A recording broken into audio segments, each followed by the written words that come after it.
Welcome to the deep dive. We take stacks of research, articles, expert opinions, and we try to boil it all down for you. Pull out what really matters. Exactly. And today we're tackling something pretty universal, I think. That feeling when a relationship, maybe with a partner, maybe someone else close, just feels a bit, well, broken. Or like someone you really care about is just drifting away. It's a painful feeling. It really is. So our mission today for this deep dive is to look at how you might actually start to mend things. We've gathered some practical, sort of empathetic advice from the sources. Yeah, and it's important right off the bat to get clear on what we mean by broken. Because, often it isn't the big dramatic stuff like, say, cheating, though it can be. Right. But more often it's something quieter, like this kind of creeping emotional distance. Yeah. Or maybe constant arguing, like low-level friction all the time, or, intimacy, physical or emotional, just fades. Or that really uncomfortable feeling where you're basically just roommates. Exactly. Living parallel lives. And what the research strongly suggests is relationships rarely just snap, break overnight. It's more like an unraveling. Precisely. A slow fraying. Often so slow you barely notice it happening day to day. Which brings us to maybe the most crucial first step. The absolute foundation according to everything we looked at. Awareness. You can't fix it if you don't admit it's broken. Right. If everyone's just walking around pretending everything's fine, sweeping things under the rug, well, nothing's going to change, is it? That pretending becomes the barrier. A big one. So that first moment of just looking at it, honestly, that's step one. It's indispensable.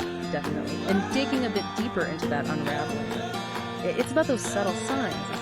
Yeah, the ones you mentioned. That emotional distance, the feeling disconnected. The constant little fights that just drain you. Yeah, they don't resolve anything. No. And the decline in intimacy, which is more than just sex. It's that feeling of closeness, of vulnerability. And the rooming thing, that feeling of just coexisting. Right. And again, the research really stresses this stuff usually builds up. It's gradual. An erosion. Not a sudden earthquake. Exactly. Right. Which makes acknowledging it, naming it, even just to yourself at first, so incredibly powerful. Because denial just keeps you stuck. Okay, so let's say you've done that. You've acknowledged, okay, things aren't right. Where do you actually start fixing it? Well, the first big step, the one that underpins everything else, has got to be communication. Open, honest communication. And we're not just talking about, how's your day? Fine. No. Deeper than that. No. Much deeper. Some of the sources call it radical honesty. Radical honesty. Okay, what does that look like? It's not just about not telling lies. It's about really committing to sharing your actual internal experience, your fears, your needs, what's really bothering you, even when it feels super vulnerable. That sounds hard. It is hard. It means asking some tough questions. Things like, what's honestly not working for you in our relationship right now? Wow. Or even, what do you miss about us, about how we used to be? Those are big questions, probably painful ones sometimes. They can be, definitely. But the consensus is that temporary pain is much, much better than the slow death of silence and resentment. Right. The unspoken stuff that just festers. Exactly. And a really critical part of this, something therapists always stress, active listening. Don't just listen so you can figure out your rebuttal. Yeah, waiting for your turn to talk. Right. Listen to actually understand where they're coming from. A practical tip. Try repeating back, in your own words, what you heard them say. Like, okay, so what I'm hearing is you feel. Precisely. It shows you're genuinely trying to get it. It makes the other person feel heard, really heard, which is huge. That makes sense. Can you give an example? Like, how would that play out? Sure. Let's say your partner said something like, I feel invisible lately. Okay. And the typical reaction might be defensiveness, right? What do you mean? I did this and this. Exactly. Listing your evidence. But a more radically honest, empathetic approach might be, okay, yeah, wow, that hurts to hear. And honestly, it's hard to take in, but I really want to understand. Tell me more. What does invisible feel like for you? Okay. So it shifts it from defense to curiosity. It opens a door instead of slamming it shut. It invites dialogue. Okay. So honesty, active listening. That's the start. What comes next? Seems like trust often needs rebuilding in these situations. Absolutely. Step 2. Rebuilding trust. Yeah. And whether that trust was broken by something big, like a betrayal, or maybe just worn down by neglect. Like lots of small disappointments adding up. Yeah, exactly. That happens a lot. Either way, rebuilding it takes time. Serious time. and consistent effort. There's just no shortcut. So one big apology doesn't cut it. Usually not. I mean, apologies are important if they're sincere. But trust, according to the research, isn't rebuilt by words alone. It's rebuilt by actions, consistent actions over time. Showing up differently. Day after day. Day after day, week after week. It's about demonstrating through your behavior that things have actually changed, that you're reliable again. So how do you know what actions to take? You have to ask. Directly, ask your partner, what do you specifically need from me to start feeling safe again, to trust me again? And you have to really mean it when you ask. Oh, absolutely. You have to be prepared to actually hear the answer, even if it's difficult, and then act on it consistently. And it might be small things. Often it is small things. It's those small everyday actions. Being where you say you'll be. Following through on promises. Being transparent. Those are the bricks you use to rebuild that foundation. It's not usually about grand gestures. It's about steady, reliable presence and integrity. Small deposits in the trust bank account, consistently over time. Got it. Okay, moving on. What about closeness? That feeling of connection, emotional intimacy. Yeah, step 3. Bringing back emotional intimacy. And like you said, it's different from just physical affection, although they're often linked. Emotional intimacy is that feeling of being safe, seen, deeply connected, understood. Like your partner really gets you. Exactly. Known and accepted, warts and all. And one powerful technique the sources suggest for rekindling this is looking back. Yeah. Deliberately revisiting why you got together.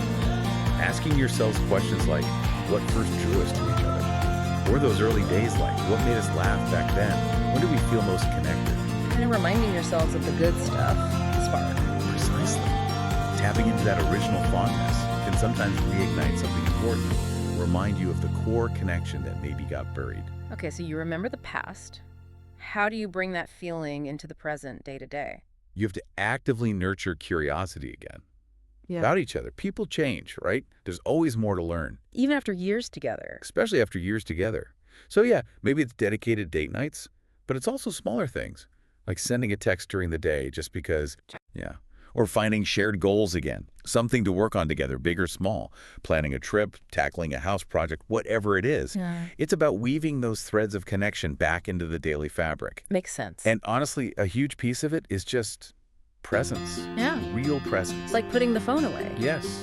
Put the phone away when you're talking, make eye contact, actually be there.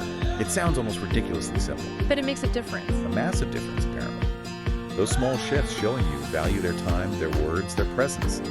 They signal care and rebuild connection in profound ways. Okay, so communication, trust, intimacy. These are big pillars. But what if? What if a couple tries all this, they're really working at it, but they just feel stuck, like they've hit a wall? Yeah, that definitely happens. And that's often the point where getting some outside help, like couples therapy or counseling, can be incredibly valuable. A real game changer, potentially. It's not admitting defeat. Absolutely not. That's a crucial reframing, experts suggest. Seeking therapy isn't a sign of failure. It's actually a sign of deep commitment. How so? It's saying, look, we value this relationship enough, we love each other enough to invest in getting help, to learn tools we don't currently have. It's proactive, it's hopeful. Okay, I like that framing. We love each other enough to get help. Exactly. And honestly, sometimes even just 1 or 2 sessions with a good therapist can give you insights or strategies you just wouldn't have found on your own. It can illuminate blind spots. Like getting a guide for tricky terrain.